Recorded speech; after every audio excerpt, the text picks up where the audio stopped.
สถานีวิทยุกระจายเสียงแห่งประเทศไทยจังหวัดลำปาง FM 97 เมกะเฮิรตซ์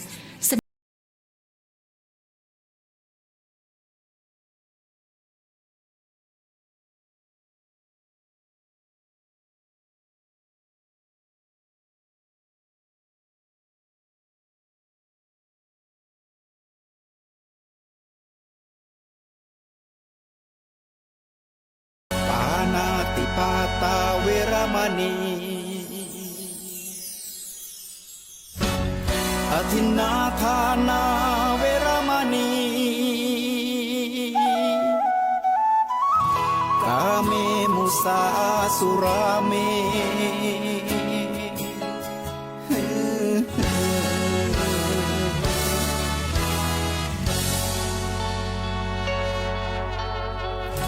ศีลคือข้อห้ามธรรมคือข้อให้พุทธองค์ตรัสไว้ชี้ทางใจให้ภาคเพียรเบญจศีลเบญจธรรมท่องจำสมัยเราเป็นนักเรียนธรรมะไม่เคยแปรเปลี่ยนแต่เรายังจำได้มาทวงคำมันหมู่บ้านศีลห้าคือเป็นพันธะชาวพุทธทุกคนทั่วไทยสำนักพุทธขับเคลื่อนธรรมจุดเทียนสว่างที่กลางหัวใจสังคมจะร่มเย็นได้ศีลธรรมในใจต้อง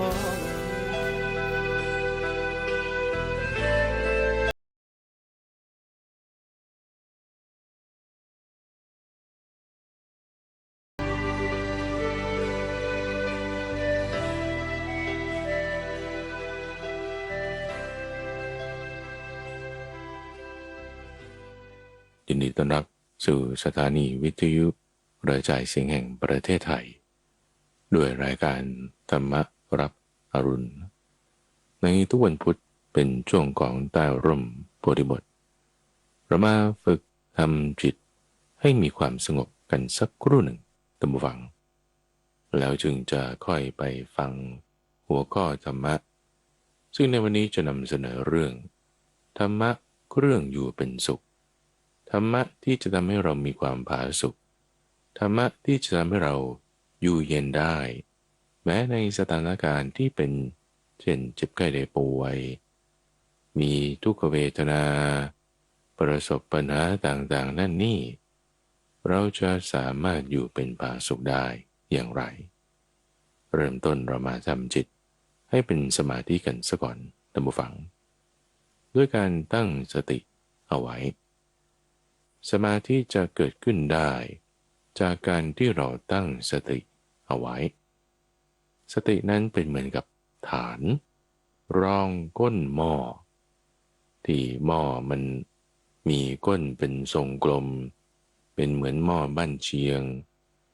ถ้าวางไว้บนพื้นราบสม่ำเสมอมันก็จะกลิ้งขลกเขล็ก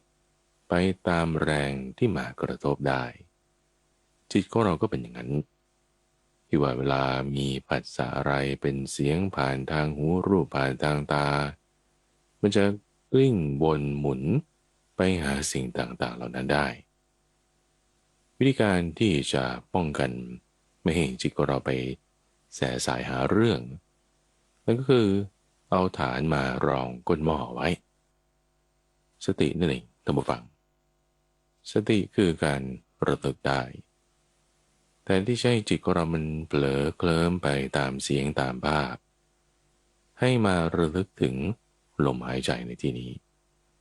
หายใจเข้าหายใจออกทำลมหายใจให้เป็นอย่างธรรมชาติโฟกัสจดจ่อใส่ใจตรึกมาอยู่ณที่ลมหายใจเข้าลมหายใจออกเราไม่ต้องตามลมให้เข้าไปจนถึงคอถึงอกถึงท้องหรือออกมาภายนอกจนถึงปลายจมูกถึงด้านนอกแต่บริเวณทางเข้าออกของลม คือในช่องโพรงจมูกนี้ให้จดจ่ออยู่บริเวณนี้เท่านั้นเรือเป็นปากทางเป็นมุกเป็นหน้ามุกเป็นทางเข้าทางออกที่ยื่นออกมาของลมนั่นก็คือจมูกในช่องโพรงจมูกนั้นจะมีเนื้อเยื่อที่ละเอียดอ่อนอยู่บริเวณหนึ่งซึ่งจุดนั้นก็คือจุดที่เรารับรู้กลิ่นให้เรามารับรู้ถึงสัมผัสของลมบริเวณนั้นไม่ต้องเกรงไม่ต้องบังคับทำอย่างสบายๆไม่ต้องเกรงไหล่เกรงคอเกรงหลังก็หมดคิ้วแต่ปลายคิ้วคอหลังไหล่จนถึงเท้าอย่างสบายๆหายใจออกก็สบายๆหายใจเข้าเอาสมาธิเอาความรู้เอาปัญญาเข้าไปหายใจออกเอาความเครียดความเก็บกดความกดดันออกไปหายใจเข้าเอาสิ่งที่เป็นกุศลธรรมบุญปัญญาแสงสว่างเข้าไปจดจ่อไว้อยู่ณที่ตำแหน่งเดียวแน่นอนว่าขณะที่เรามาดูลมนั้นเราก็ได้ยินเสียงด้วยเราก็เห็นภาพด้วยถ้าลืมตาและเราก็จะรู้สึกถึงสัมผัสที่ร่างกายด้วยถ้ามีลมมากระทบถ้ามีน้ำหนักที่นั่งลงอยู่บนที่นั่งหรือสัมผัสของสิ่งต่างๆที่มาเราก็จะรับรู้ได้ในขณะที่เรารู้ลมหายใจนี่แหละรวมถึงความคิดด้วยนะความคิดนึกเรื่องอดีตอนาคตคนนั้นคนนี้มันมีมาแน่นอนแต่ในที่นี้แทนที่เราจะใส่ใจไปในสิ่งนั้นให้เรามาใส่ใจอยู่กับลมอย่าบังคับนะอย่าไปบังคับความคิดด้วยอย่าไปบังคับให้ร่างกายต้องเกร็งตรงไหนด้วยอย่าไปบังคับลมด้วยลมเร็วลมช้าลมค่อยลมห่างลมทีไม่ต้องบังคับให้เป็นธรรมชาติเพราะถ้าบังคับความคิดแล้วมันจะปวดหัวให้ทำอย่างเป็นสบายๆเป็นธรรมชาติสังเกตดูความแยกแยะมันจะเกิดขึ้นได้ตรงจุดนี้แหละท่านผู้ฟัง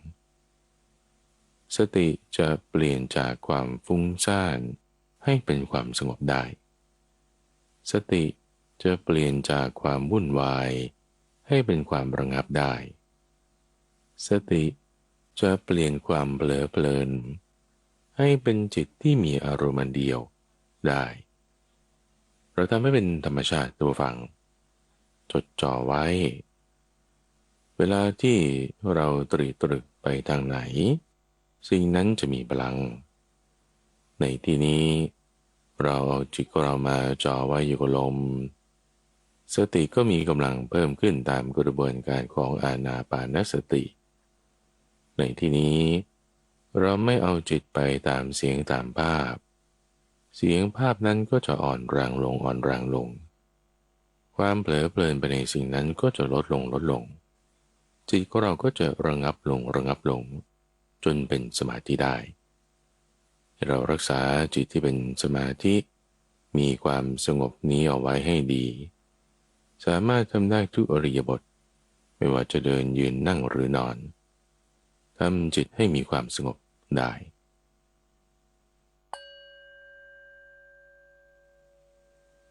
เอาละท่านผู้ฟังหลังจากที่เราได้ทำจิตให้มีความสงบกันมาสักครู่หนึ่งวันนี้ตอนนี้เรามาทำความเข้าใจในหัวข้อธรรมะในรายการธรรมรับปรุณช่วงของใต้ร่มโพธิบทที่เราจะให้ท่านผู้ฟังฝึกทำจิตให้สงบกันสักครู่หนึ่งแล้วก็มาฟังธรรมที่ทำเช่นนี้เพื่อประโยชน์2ประการทั้งในทางก้าวหน้าทั้งในทางป้องกันก้าวหน้าให้เรามีความเข้าใจในหัวข้อธรรมะนั้นได้อย่างลึกซึ้งโดยจิตที่เป็นสมาธิป้องกันอันตรายที่จะเกิดจากการยึดถือหรือเข้าใจผิดพลาดในหัวข้อธรรมะนั้นด้วยจิตที่เป็นสมาธิการฝึกการทำอย่างนี้ จะเป็นประโยชน์ในทุกๆเรื่องท่านผู้ฟังไม่ว่าเรื่องนั้นจะเป็นการงานการสอบการเดินทางการประชุมถ้าเราทำจิตให้เป็นสมาธิซะก่อนแล้วจึงค่อยเริ่มทำกิจนั้นจะได้ประโยชน์2 อย่างนี้หัวข้อที่จะพูดถึงในช่วงของใต้ร่มโพธิบทวันนี้ก็คือเรื่องของทำเครื่องอยู่อย่างผาสุกจะทำอย่างไรให้เรามีความอยู่อย่างผาสุกในทั้งกรณีที่อยู่ร่วมกันกับผู้อื่นหรือทั้งในกรณีที่อยู่คนเดียวคือพอคนมันอยู่เกิน1 คนนะคือตั้งแต่2 คนขึ้นไปเนี่ยมันเป็นกลุ่มละซึ่งหมายถึงว่ามันก็จะมีผัสสะที่เกิดขึ้นมากกว่าอยู่คนเดียวนี่คือในกรณีทั่วๆไปเพราะฉะนั้นมันจึงต้องมีการที่จะรู้จักอยู่อย่างไรทั้งคนเดียวทั้งมากกว่า2 คนถึงจะอยู่กันอย่างเป็นผาสุกได้เพราะถ้ากรณีที่อยู่เกิน2 คนขึ้นไปเราทำสิ่งที่จะให้อยู่ผาสุกของตัวเราเองแต่ถ้าอีกคนหนึ่งเขาอยู่ไม่ผาสุกไอ้ความไม่ผาสุกของเขาเนี่ยมันแผ่มาเนี่ยมันที่มันมากระทบเราตัวอย่างเช่นในครอบครัว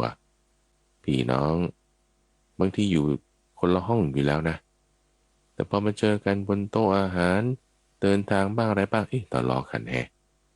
หรือคู่ครองตอนแรกๆแต่งงานกันดีๆพออยู่กันไปทะเลาะกันแล้วนะทำไมอยู่ไม่ผาสุกเลย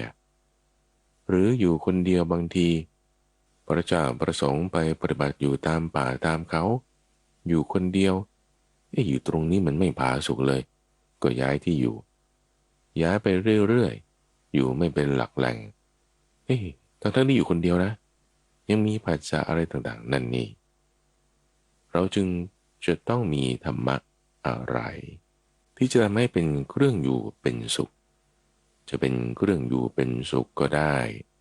จะเป็นเครื่องอยู่อย่างผาสุกก็ได้เรามาแยกสถานการณ์กันก่อนในสถานการณ์แรกกรณีแรกเวลาที่เราอยู่คนเดียวจะทำยังไงให้อยู่อย่างผาสุกได้ไม่มึนตึงฟุ้งซ่านคิดประสาทนั่นนี่อยู่คนเดียวก็อยู่อย่างผาสุกได้ในกรณีที่2สถานการณ์ที่2คืออยู่ร่วมกันเป็นหมู่คณะตั้งแต่2 คนขึ้นไปจะต้องอยู่อย่างไรให้ทั้งกลุ่มนี้มีความผาสุกในสถานการณ์แรกที่ว่าคนเดียวนั้นพระพุทธเจ้าตรัสไว้ข้อมูลนี้อยู่ในอังคุตรนิกายท่านผู้ฟังมี2 เรื่องด้วยกันใช้หัวข้อว่าผาสุกสูตรคือทำเครื่องอยู่เป็นสุข5 ประการที่ได้ตรัสไว้กับเราภิกษุทั้งหลายก็จะเป็นนัยยะเกี่ยวกับการปฏิบัติส่วนนัยยะที่2ปรารภกฤบดีอุบาสกอุบาสิกาต่างๆนี่ก็จะเจาะจงมาสำหรับผู้ครองเรือนโดยเฉพาะว่ามีทำเครื่องอยู่เป็นสุข4 อย่างคนละนัยยะกันท่านผู้ฟังข้าพเจ้ารวบรวมมาอยู่ในอังคุตรนิกายเหมือนกันในนัยยะแรกผาสุกสูตร5 ประการที่จะให้อยู่เป็นสุข4 อย่างแรกนั้นคือฌานสมาธิทั้ง4 ขั้นข้อที่1คือฌาน1ข้อที่2คือฌาน2ฌาน3และข้อที่4คือฌาน4และข้อที่5คือทำให้แจ้งซึ่งเจโตวิมุตติปัญญาวิมุตติที่ประกอบกันแล้วจะให้อาสวะมันตั้งอยู่ไม่ได้มันก็หมายถึงบรรลุธรรมขั้นสูงเป็นพระอรหันต์ในนัยยะผาสุกสูตรนี้ก็จะหมายถึงสมาธิและปัญญานั่นเองสมาธิและปัญญาจะทำให้เป็นธรรมเครื่องอยู่ผาสุก5 ประการ4 อย่างแรกเป็นสมาธิฌาน1 2 3 4แล้วก็ที่5เป็นปัญญาในการที่จะทำให้เราหลุดพ้นและแน่นอนว่าถ้า ตรัสถึงเรื่องสมาธิและปัญญาอย่างนี้ก็ต้องมีศีลเป็นพื้นฐานแน่นอนเพราะว่าศีลระหว่างจะทำให้เกิดผลคือความไม่ร้อนใจความไม่ร้อนใจก็จะเป็นเหตุของการปฏิบัติตามศีลที่จะเป็นไปเพื่อสมาธิได้ก็ปฏิบัติทางกายทางวาจาคือศีล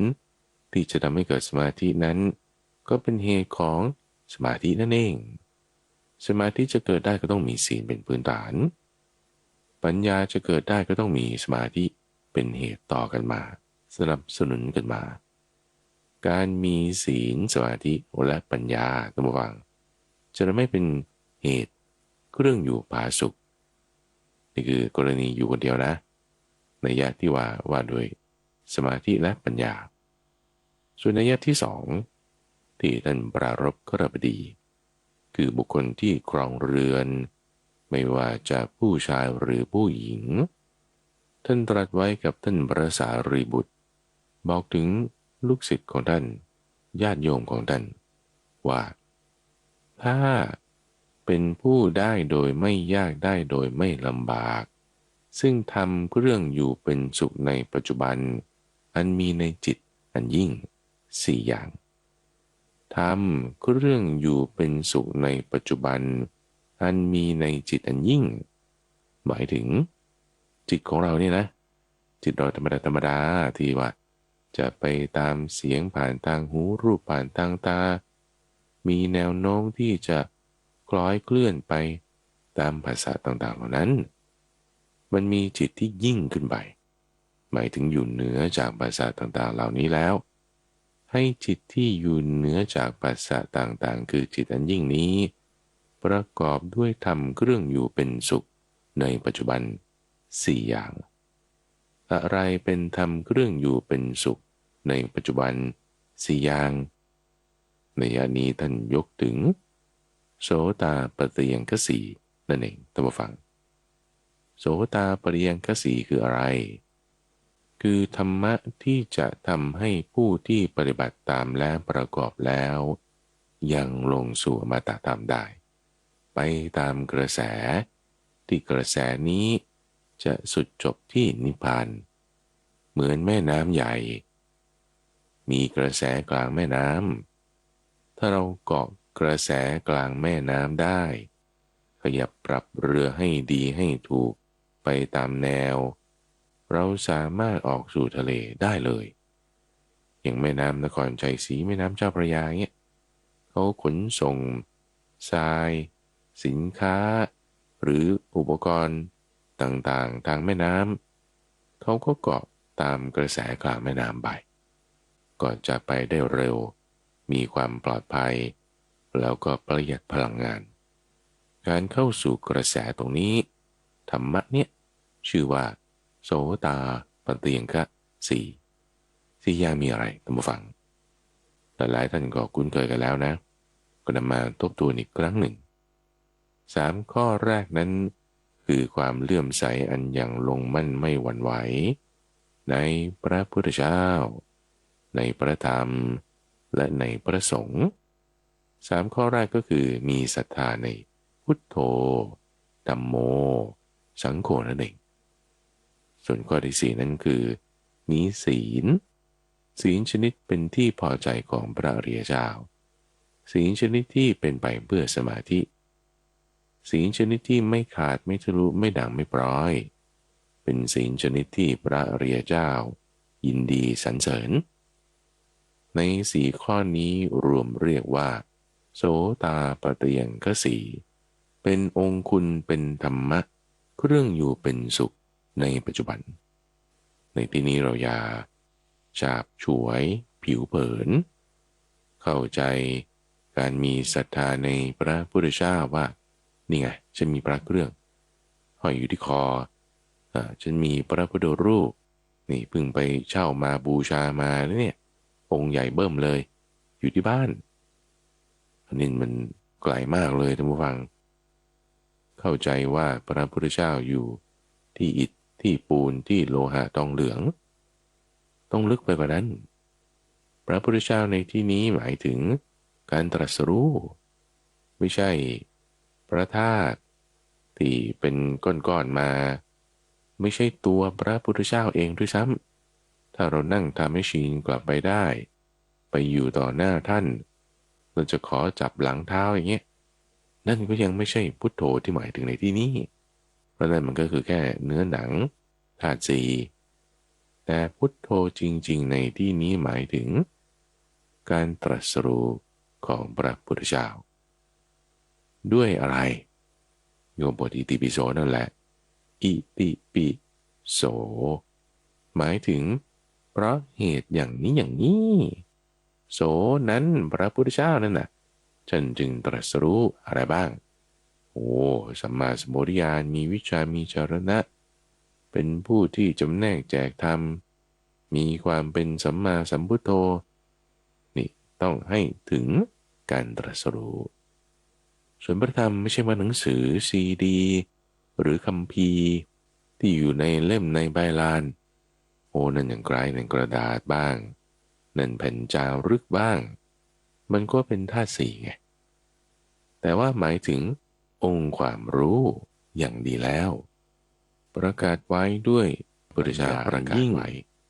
ที่ทำการแยกแยะแจกแจงกำหนดบทเพียรชนะให้มีความรัดกุมรอบคอบไม่หละหลวมทั้งคำก่อนและคำหลังเข้าลงรับกันมีนัยยะหลายนัยยะมีความลึกซึ้งทั้งบทและพยัญชนะนี่ประกาศไว้อย่างดีตอนแรกก็จำกันมาต่อมาก็จดจำกันมาต่อมาก็เขียนกันลงมาสืบทอดต่อจนมาถึงพวกเราอย่าติดอยู่แค่นั้นแล้วก็ต้องเอามาศึกษาทำความเข้าใจซึ่งการทำความเข้าใจมันไม่ใช่อยู่ระหว่างหูนะหมายถึงสมองนี่บางคนเอาธรรมะเข้าหูฟังบางคนเอาธรรมะเข้าตาอ่านยัดเข้าทางหูยัดเข้าทางตาบางทีออกทะลุออกอีกหูหนึ่งอะหรือออกทะลุหัวไปเลยข้างหลังคือมันจำไม่ได้ไง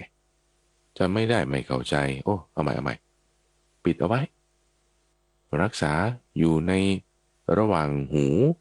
อยู่หลังตาให้มันดีคืออยู่ในสมองจดจำได้เนี่ยยังไม่ใช่ว่าเข้าใจนะเพราะบางทีเข้าใจผิดจดจำได้แล้วเปลี่ยนไปนั่นก็ไม่ใช่ธรรมะเข้าใจไม่ถูก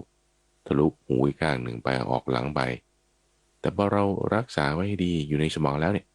ให้มันลงลึกมาอีกสักประมาณ1 ศอกให้เข้าถึงให้เข้าสู่จิตใจจึงรวมเรียกว่าเข้าใจไปในใจนะไม่ใช่แค่จำไว้ได้เฉยแล้วก็เข้าใจไปในใจให้มันถูกด้วยนั่นถึงจะเป็นธรรมะ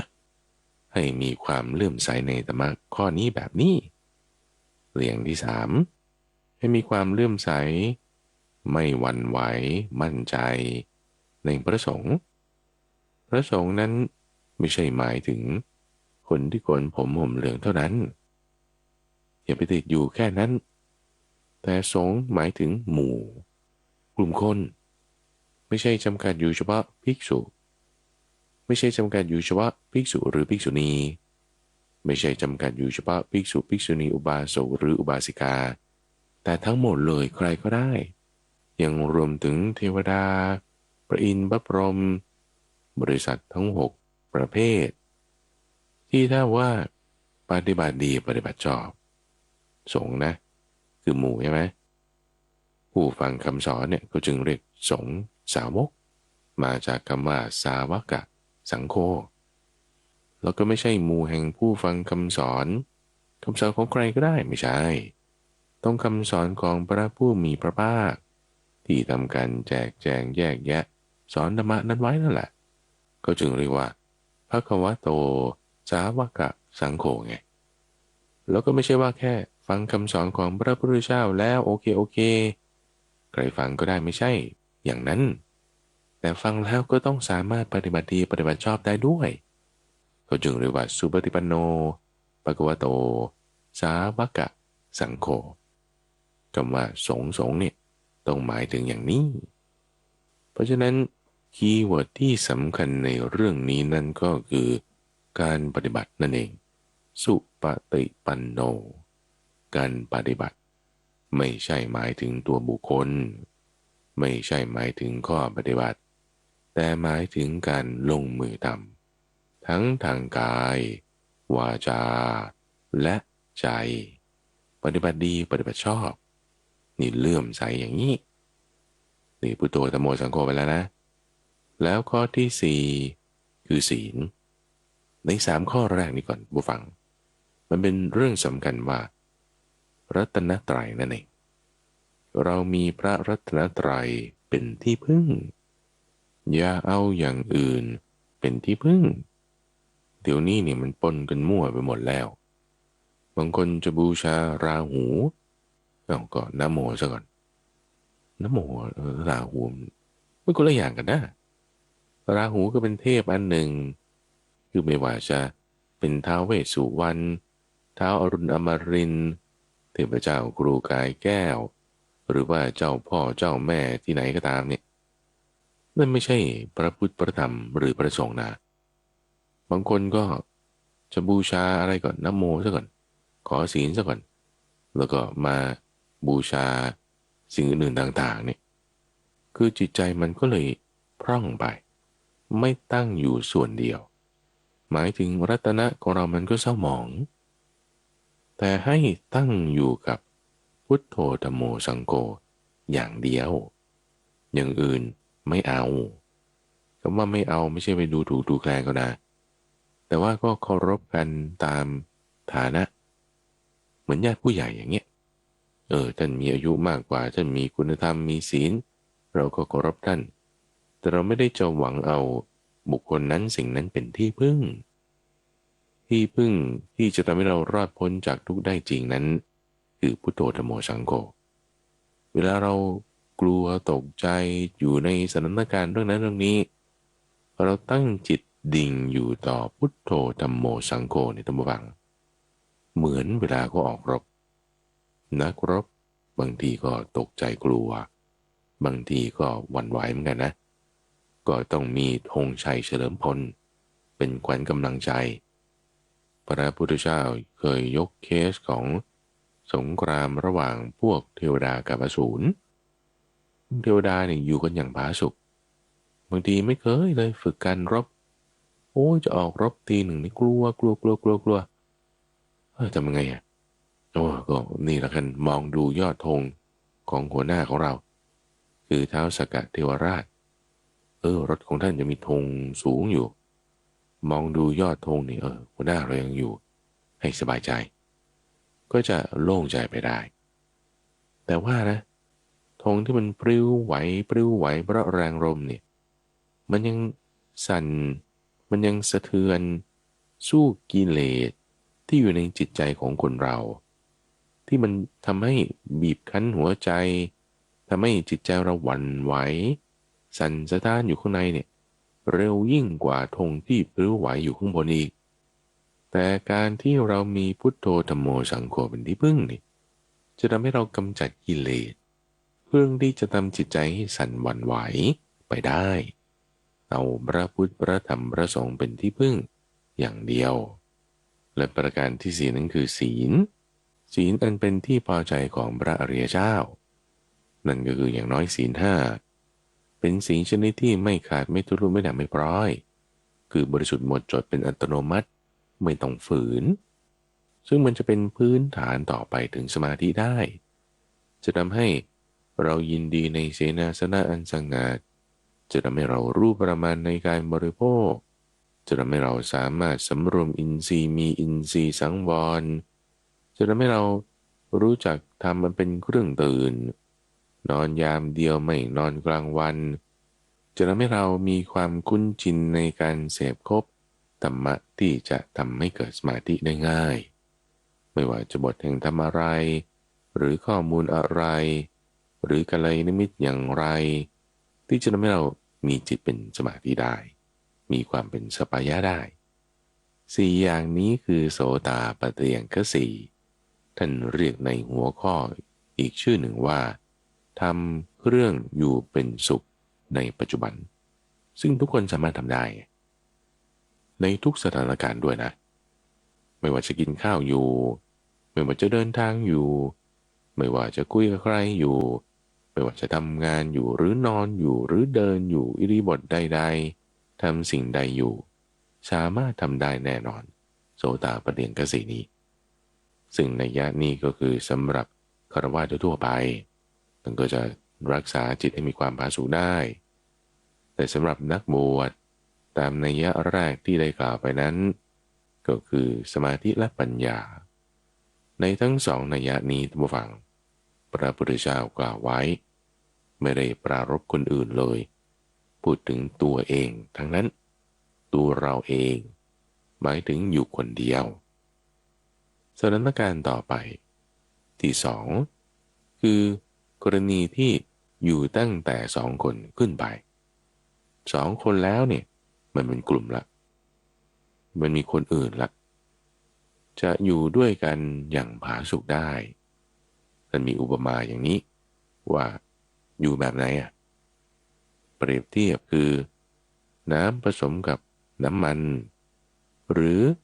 นมผสมกับน้ำที่ผสมกับน้ำมันระหว่างมันไม่เข้ากันนะมันจะแยกกันเป็นชั้นเลยน้ำก็อยู่ส่วนหนึ่งด้านล่าง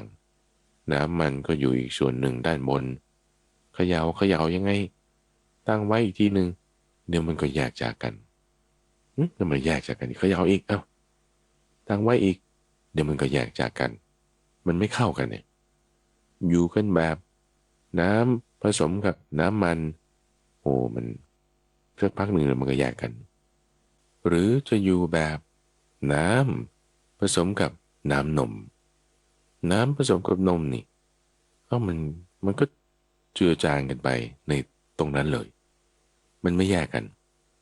ตอนแรกๆอาจจะเห็นว่ามันแยกกันอยู่แต่พอตั้งต่อไว้ไปมันรวมกันเข้าเป็นหนึ่งแล้วมันก็เข้ากันนะจะอยู่แบบไหนนี่เป็นอุปมาเปรียบเทียบเป็นอุปไมยว่าการอยู่ด้วยกันเนี่ยทำยังไงถึงจะไม่วิวาทกันไม่ทะเลาะกันไม่มองกันด้วยสายตาของคนที่เครียดแค้นแต่ให้มีความร้ำเรียงกันชื่นชมกันมองแลดูกันด้วยสายตาที่เปี่ยมด้วยความรักความเมตตาเหมือนน้ำผสมกับน้ำนมทำอย่างไรก็มีตัวอย่างตามฟังของพระภิกษุ3 รูปคือท่านพระอนุรุทธะท่านพระนันทิยะและท่านพระกิมิละ3 รูปนี้อยู่ที่ป่าโกสิงสารวันในวาระหนึ่งตามฟังแล้วก็ได้บอกหัวข้อธรรมะนี้ทำเครื่องอยู่เป็นผาสุกนี้ในสมัยหนึ่งพระผู้มีพระภาคประทับอยู่ณตำหนักอิฐในหมู่บ้านชื่อนาทิกะในสมัยนั้นท่านพระอนุรุทธะท่านพระนันทิยะและท่านพระกิมิละอยู่ที่ป่าโกสิงสารวันครั้นเวลาเย็นพระผู้มีพระภาคได้ตรัสกับท่านพระอนุรุทธะท่านพระนันทิยะ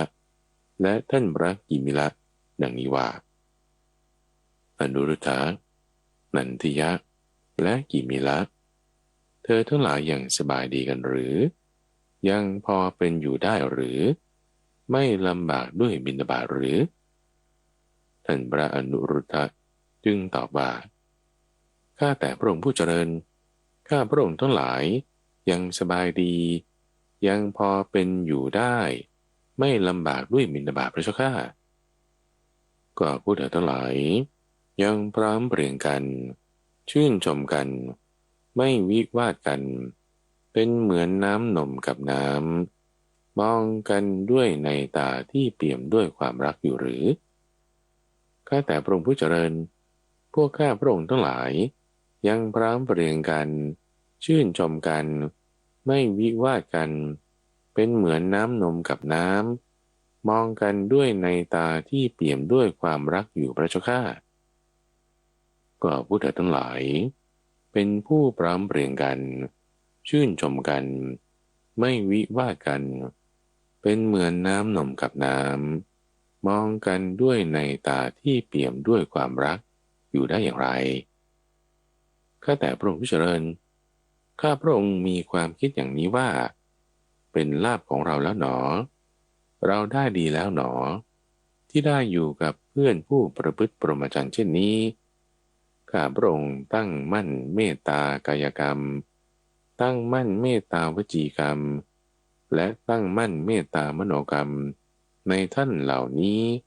ทั้งต่อหน้าและลับหลังข้าพระองค์มีความคิดอย่างนี้ว่าทางที่ดีเราควรเก็บความคิดนึกของตนแล้วประพฤติตามอำนาจความคิดนึกของท่านเหล่านี้ข้าพระองค์ก็จึงเก็บความคิดนึกของตนและประพฤติตามอำนาจความคิดนึกของท่านเหล่านี้กายของพวกข้าพระองค์ทั้งหลายต่างกันก็จริงแต่ความคิดนึกดูเหมือนเป็นอันเดียวกันพระเจ้าข้าแม้ท่านพระนันทิยะแม้ท่านพระกิมิละก็ได้กราบทูลกับพระผู้มีพระภาคอย่างเดียวกันด้วยคำว่าข้าแต่พระองค์ผู้เจริญแม้ข้าพระองค์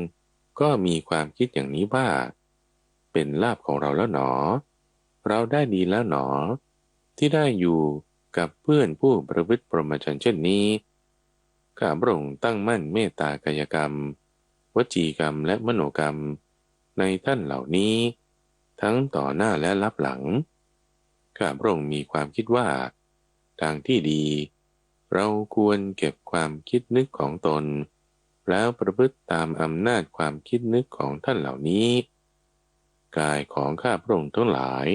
ต่างกันก็จริงแต่ความคิดนึกดูเหมือนเป็นอันเดียวกัน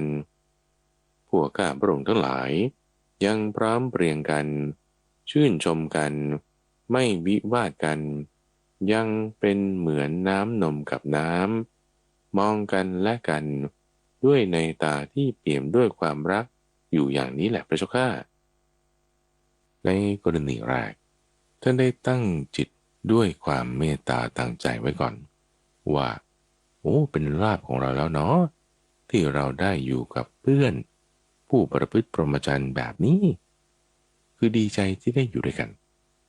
ดีใจที่มีคนแบบนี้มาอยู่ด้วยแล้วก็ตั้งจิตประกอบด้วยเมตตาทางกายทางวาจาและทางใจทั้งต่อหน้าและลับหลังข้อที่หนึ่งก่อนนะคือมีความยินดีว่าเป็นลาภที่ได้อยู่ด้วยกันข้อที่สองสามสี่คือเมตตาทางกายทางวาจาและทางใจต่อหน้าและลับหลังนะไม่ใช่ว่าต่อหน้าเมตตาอยู่ทางวาจาพูดดีนั่นนี่แต่ลับหลังนี่โอ้ไปนินทาเขาให้เวอร์หวะเลยหรือเวลาทางวาจาเนี่ยพูดอย่างดีแต่ในทางใจเนี่ยไม่ได้คิดอย่างนั้นเราก็ต้องปรับจิตปรับใจของเราให้มีความยินดีในความที่แบบมีบุคคลนี้มาอยู่ด้วยแล้วก็ไม่ใช่แค่วาจาและใจนะยังรวมถึงการกระทำทางกายด้วยต้องประกอบด้วยเมตตาตัวอย่างเป็นยังไงท่านบอกว่าจะเก็บความคิดของตนแล้วประพฤติทำตามความคิดของบุคคลอื่นนั้นคนอื่นนั้นก็มีแนวคิดยังไงพอเราทราบแล้วเราก็ทำตามนั้นไม่ทำตามความคิดของตนเก็บความคิดของตนไว้ท่านบอกว่ากายต่างกันก็จริงแต่ความคิดนึกเหมือนเป็นอันเดียวกันท่านว่าเข้ากันได้ป่านนี้นะคุณเราในกรณีของพระภิกษุสามรูปนี้ที่อยู่ที่ป่าโกสิงสารวันทำให้การปฏิบัติกันออกมาเนี่ยจะมีความช่วยเหลือกันเช่นบางทีรูปนี้กลับมาก่อนจากบิณฑบาตเอารูปไหนกลับมาก่อนก็มาตั้งน้ำฉันน้ำใช้ไว้จัดเสนาสนะไว้บางทีมีสิ่งที่ต้องช่วยกันเก็บโต๊ะบ้างยกโต๊ะบ้างเห็นใครแล้วกวักมือเรียกโดยที่ไม่ต้องสั่งต้องบอกเห็นปุ๊บก็รู้เลยว่าอันนี้เราต้องช่วยกันก็ไปช่วยโดยไม่ต้องให้มีวาจากระทบกันพูดกันไม่มากนะตัวฟังแต่ว่าเข้ากันได้ดีความคิดเหมือนเป็นอันเดียวกันท่านว่า แล้วยังมีเวลาที่จะสนทนาธรรมกันตลอดคืนยันรุ่งอะทุกๆแบบ7-8 วันหรือ4-5 วันมีธรรมะข้อไหนอะไรยังไงศึกษามาอย่างไรเอาก็มาพูดคุยทำความเข้าใจกันแลกเปลี่ยนความรู้กันตลอดคืนยันรุ่งจึงเป็นเหตุให้ท่านทั้งหลายเหล่านี้ได้ทำเครื่องอยู่เป็นผาสุก5 อย่างในกรณีแรกที่พูดไปคือฌานสมาธิ4 ขั้นและปัญญาที่จะให้ตัดกิเลสได้เห็นไหมว่ามันเป็นเหตุต่อเนื่องกันมาสำคัญนะท่านผู้ฟังถ้าเราทำธรรมะเรื่องอยู่เป็นสุขจะเป็นเหตุให้เราเข้าสู่อมตะธรรมได้โสตาปริยังคสีนั่นไงเป็นสุขได้ซึ่งมันก็เริ่มมาจากข้อปฏิบัติทางกายทางวาจาของเราเนี่ยมีกรณีของท่านพระอนุรุทธะท่านพระกิมิละแล้วก็ท่านพระนันทิยะตอนที่อยู่ที่ป่าโคสิงสารวัตรนั้นเป็นตัวอย่างทีนี้ถ้าจะให้มีความรัดกุมรอบคอบในหัวข้อธรรมะทั้งหมดที่ท่านพระอนุรุทธะนี่ยกขึ้นมานะยังมีนัยยะต่อไป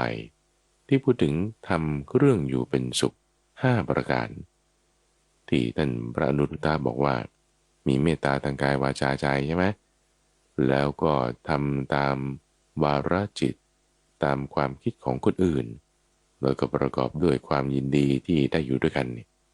มีอีกนัยยะหนึ่งที่เป็นพุทธพจน์เป็นข้อมูลที่ท่านจดบันทึกไว้ในอังคุตรนิกายพูดถึงทำเครื่องอยู่เป็นสุข5 ประการอันนี้คือจะครบถ้วนรอบคอบเลยทำเครื่องอยู่เป็นสุข5 ประการมีอะไรคือ 1. เข้าไปตั้งกายกรรมประกอบด้วยเมตตาในเพื่อนผู้ประพฤติพรหมจรรย์คือเพื่อนเราเนี่ยแหละที่อยู่ด้วยกันนี่แหละตั้งแต่2 คนขึ้นไปเนี่ยแหละทั้งต่อหน้าและรับหลังเข้าไปตั้งวจีกรรมและมโนกรรมที่ประกอบด้วยเมตตาในคนที่อยู่ด้วยกันนั่นแหละไม่ว่าจะเป็นพี่น้องเพื่อนฝูงเพื่อนร่วมงานคนเดินทางท้องถนนทั้งต่อหน้าและรับหลังด้วยเมตตานะแต่พูดถึงเมตตาแล้วก็ต้องรวมกรุณามุทิตาและอุเบกขาด้วยมันเป็นยวงพวงมาด้วยกันทั้งทางกายวาจาและใจทั้งต่อหน้าและรับหลังยกมาทั้งกระบี่เลยยกมาทั้งพวงเลยนี่เป็น3 ข้อแรกข้อที่4บอกไว้ถึงศีลที่ไม่ขาดไม่ทะลุไม่ด่างไม่ปร้อยเป็นศีลที่เป็นอิสระจากตัณหาและทิฏฐิเป็นศีลที่พระอริยเจ้าสรรเสริญเป็นศีลที่จะเป็นไปเพื่อสมาธิที่เป็นศีลที่เสมอกันนะทั้งต่อหน้าและรับหลังนะข้อที่5มีทิฏฐิอันเป็นอริยะหมายถึงความเห็นที่ประเสริฐก็คือพยายามทำความเข้าใจในเรื่องของอริยสัจสี่ที่จะนำให้ถึงความพ้นทุกข์สิ้นทุกข์ได้ให้เสมอกันนะเรามีความคิดในแนวนี้เขาก็มีความคิดในแนวนี้เหมือนกันทั้งต่อหน้าและรับหลังนะทั้งหมดเนี่ยท่านผู้ฟังจะเห็นคีย์เวิร์ดที่สำคัญอันหนึ่งเลยในทำเครื่องอยู่เป็นสุข5 ประการนี้คือจะมีคำว่าทั้งต่อหน้าและรับหลังทั้งต่อหน้าและรับหลังคือไม่มีความลับกันนะคนที่เป็นเพื่อนสนิทกันจริงๆเนี่ยไม่มีความลับซึ่งกันและกันนะจะแบบทำอะไรลึกลับอันหนึ่งเนี่ยมันไม่มีจะเปิดเผยความลับเขาเรียกว่าเป็น open secret เปิดเผยความลับของเราต่อเพื่อนเพื่อนก็เปิดเผยความลับของเขาต่อเราไม่มีความลับซึ่งกันและกันอยู่เป็นผาสุกแน่นอนทุกฟังแล้วยังเข้ากันได้ด้วยศีลยังเข้ากันได้ด้วยทิฏฐิแล้วนำซ้ำยังมีเมตตาเป็นตัวหล่อเลี้ยงทั้งกายวาจาและใจแม่หัวข้อธรรมานี้มันดีมากๆนะทุกฟังลองดูดิว่ากลุ่มไหนที่เขาเข้ากันดีรักกันดีเนี่ยเขาต้องมีพวกนี้อยู่แน่นอนอย่างยกตัวอย่างเช่นเด็กๆ ที่เขาเรียนในโรงเรียนนี่เขาก็จะมีการหล่อหลอมให้เด็กนั้นรักกันเป็นสถาบันขึ้นมาสถาบันนี้ฉันรักสถาบันฉันรักเพื่อนทำไมเขาถึงหล่อหลอมให้มีความรักกันอยู่กันอย่างเป็นผาสุกได้อย่างหนึ่งเขาก็ต้องมีข้อปฏิบัติที่มันเหมือนกัน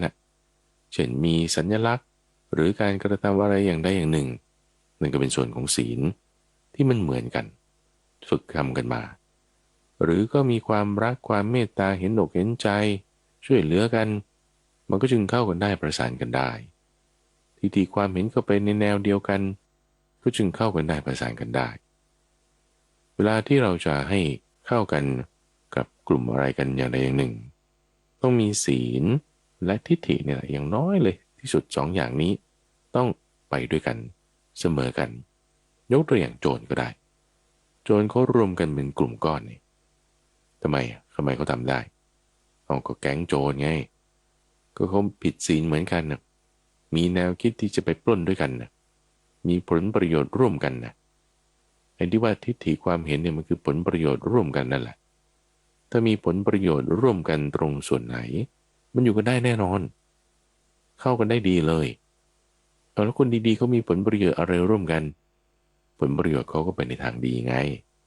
ผลประโยชน์ในการที่จะได้ปฏิบัติตามมรรค8ผลประโยชน์ในการที่จะทำจิตให้สงบเห็นประโยชน์ตรงนี้ร่วมกันทั้งตนเองและทั้งผู้อื่นมันจึงอยู่ด้วยกันได้ไงเพราะแนวคิดคือทิฏฐิเป็นไปในทางเดียวกันเพราะข้อปฏิบัติทางกายทางวาจาคือศีลเป็นไปในแนวทางเดียวกัน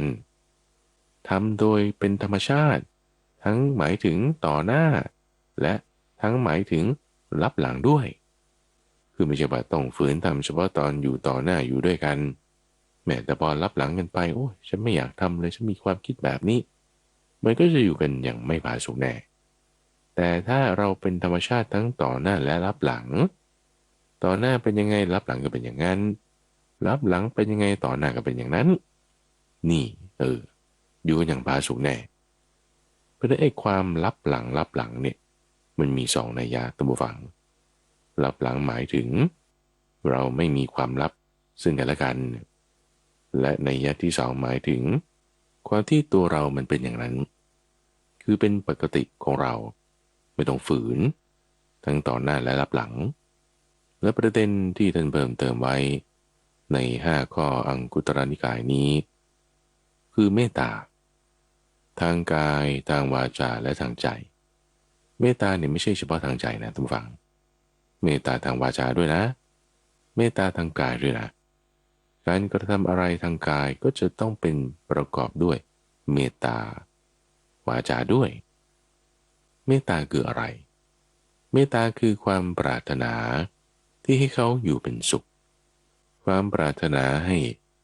มีความสำเร็จให้มีความพอใจให้มีความดีเกิดขึ้นกับบุคคลนั้นจิตที่ประกอบด้วยเมตตานี่สำคัญคือเราปรารถนาให้เขามีความสุขนะถ้าสมมติเราจะพูดหรือเราจะลงมือทำอะไรทางกายที่ว่าทำไปแล้วจะให้เขาเป็นสุขมันออกมาได้หลายอย่างมากมายเลยนะเช่นคุณไป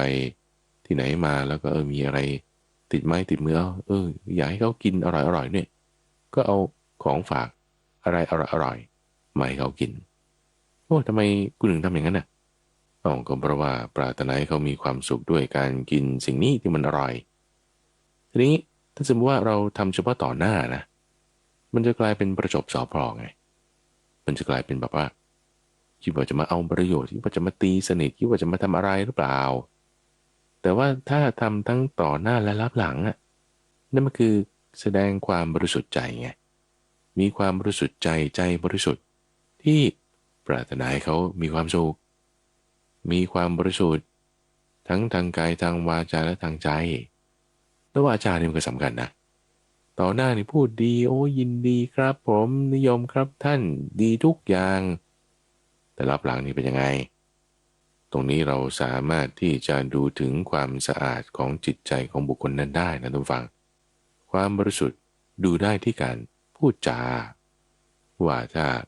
อยู่กัน2 ต่อ 2พูดอย่างหนึ่ง อยู่ต่อหน้าพูดอย่างหนึ่งรับหลังพูดอย่างหนึ่งอยู่กัน3 คนพูดอีกอย่างหนึ่งอยู่กันกลุ่มใหญ่พูดอีกอย่างหนึ่งโอ้แสดงว่าบุคคลนี้มีวาจาไม่สะอาดแต่ถ้ามีวาจาที่คงที่ทั้งต่อหน้าและรับหลังทั้งกับคนเดียว2 คนหรือกลุ่มใหญ่ก็มีวาจาที่คงที่แล้วเราประกอบใส่เมตตาลงไปด้วยนะโอ้กลุ่มก้อนนี้นี่จะอยู่กันเป็นอย่างผาสุกแน่นอนท่านผู้ฟังทีนี้ในนัยยะตามอังคุตรนิกายเนี่ยที่มี5 ข้อเนี่ยนะคือเมตตาทางกายวาจาใจ3 อย่างที่มีศีลแล้วก็ทิฏฐิเป็นข้อที่4ข้อที่5เน้นสำคัญมาทั้งต่อหน้าและรับหลังเสมอกันกับเพื่อนผู้ประพฤติพรหมจรรย์มันมีอีกนัยยะหนึ่งท่านผู้ฟังที่จะมีหัวข้อธรรมะคล้ายๆกันนี้นั่นคือหัวข้อธรรมะที่เรียกว่าสาระนิยธรรม6 ประการสาระนิยธรรมหมายถึงธรรมอันเป็นที่ตั้งแห่งให้เกิดความระลึกให้เป็นเหตุนึกถึงกันคือหมายความว่าเขาจะนึกถึงเราหรือเราจะนึกถึงเขาด้วยเหตุความดีการกระท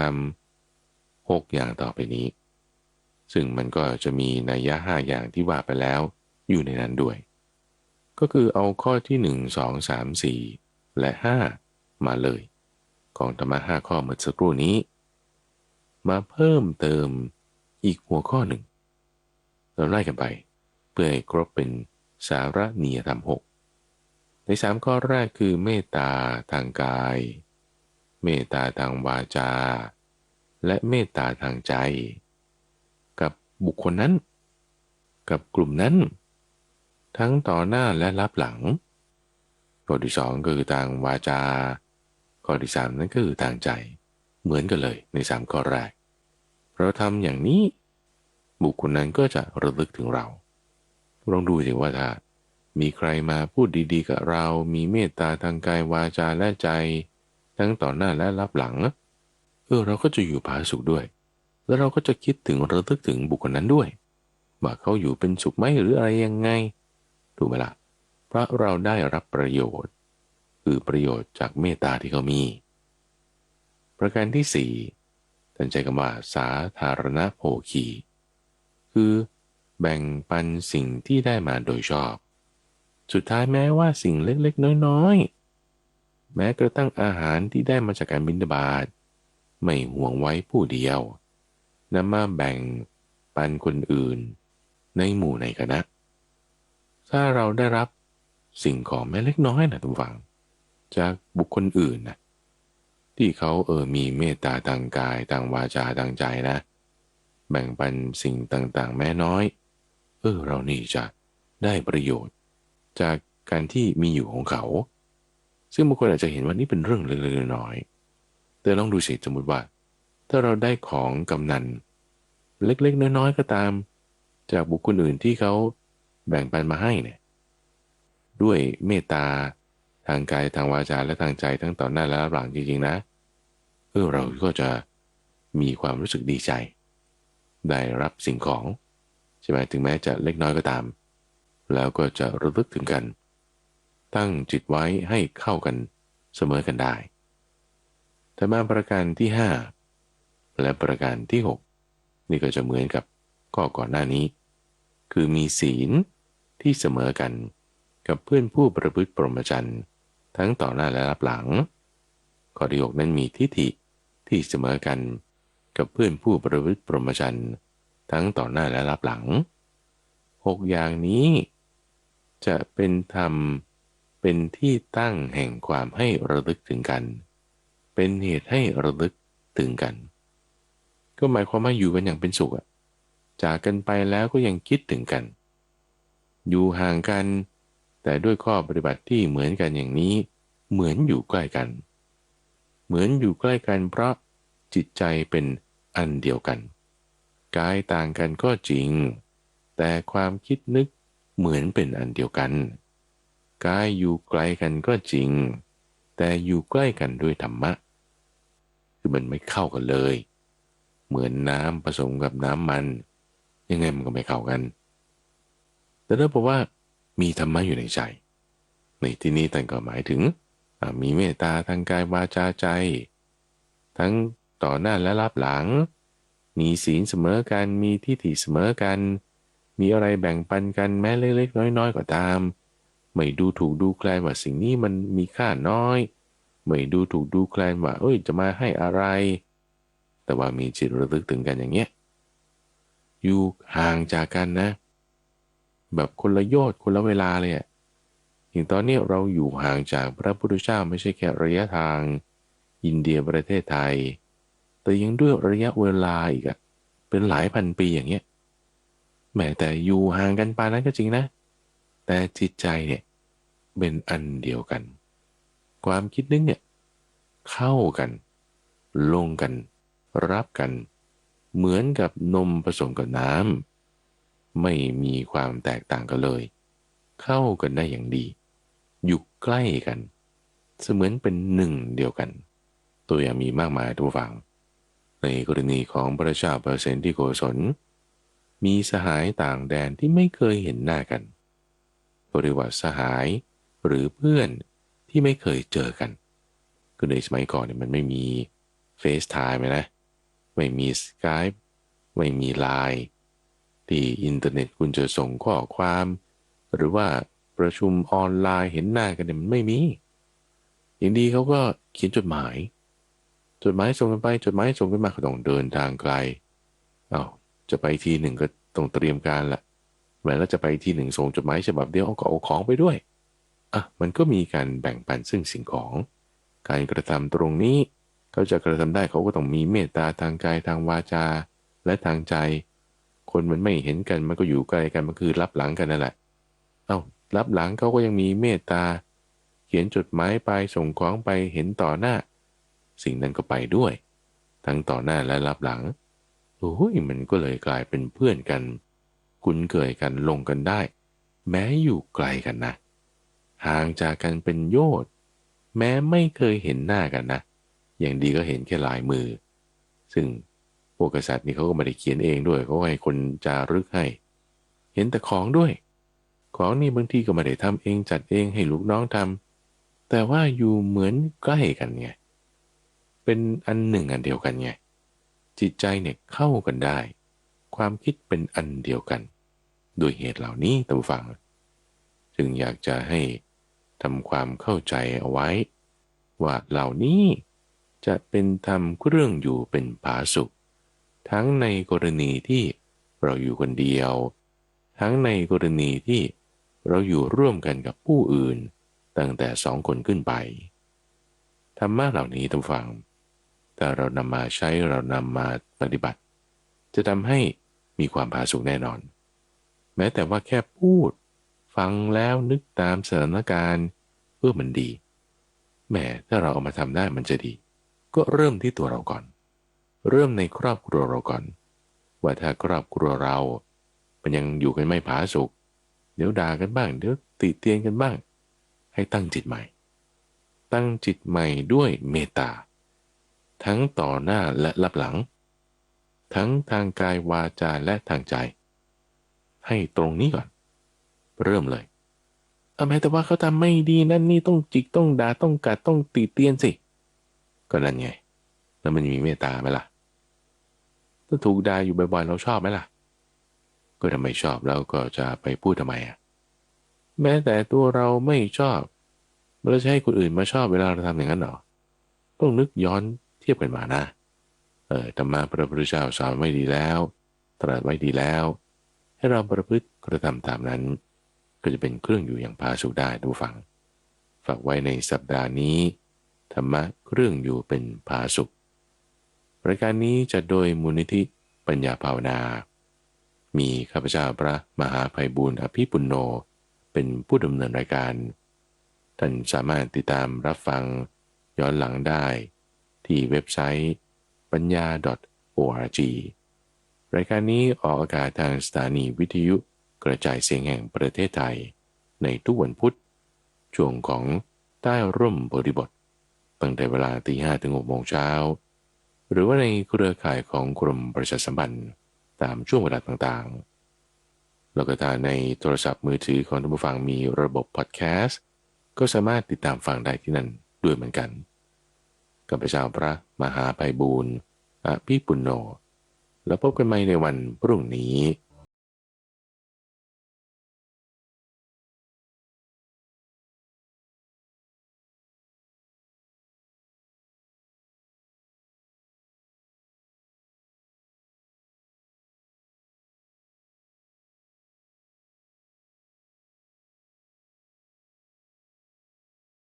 วิทยุกระจายเสียงแห่งประเทศไทยกรมประชาสัมพันธ์